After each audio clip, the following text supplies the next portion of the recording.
Quire wondered why he had never thought of this before, as nausea jolted through his chest. It took considerable effort to maintain composure and his balance. Quire focused on the observer's mustache as a point of reference that wasn't spinning. The hair seemed out of place on his youthful face, seeming to be a deliberate measure to conceal his age. At least it was cut in a straight line, which stopped bobbing after a few moments.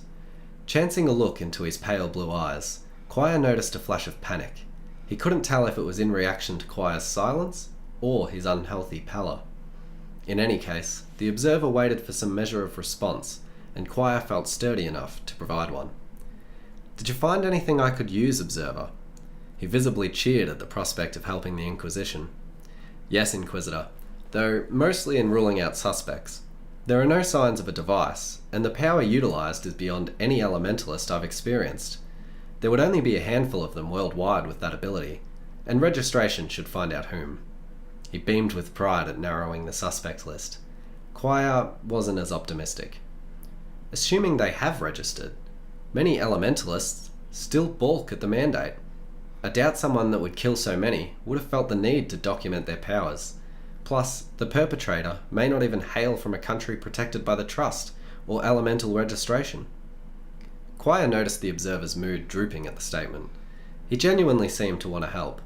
Normally he would ignore it, but something about this morning threw Quire off his game. He felt genuine need to comfort and offered a simple gesture. "I prefer colleagues to call me Quire."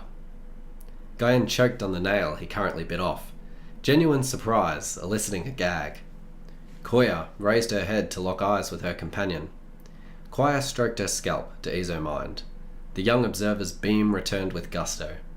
"Well then, Quire, as a colleague, you may call me Tion."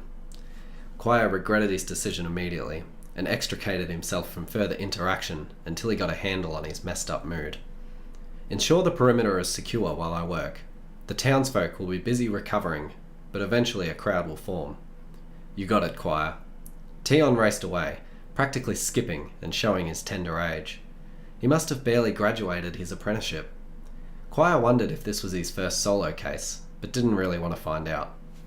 Quire turned to find Guyen theatrically scanning him, searching for whatever was wrong with the Inquisitor. "Knock it off, Guyen.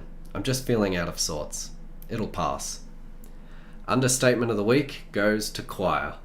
"You know, Koya will eat your new puppy when you aren't watching, right?" Quire glared at his old comrade in genuine irritation. "Alright, mate. Let's just get on with this. You want to help me find my barbecued fugitive?" "I'm sure you can handle that yourself. Just stay out of my way, Guyen, and give me the list of victims once you're done with identification." "Fine. It's your show now." The Seeker indicated Quire should lead the way with an exaggerated bow. The Inquisitor slapped him upside the head as he passed. Guyen stooped over a seared corpse just outside what remained of the monastery gates, as Koya led the way inside.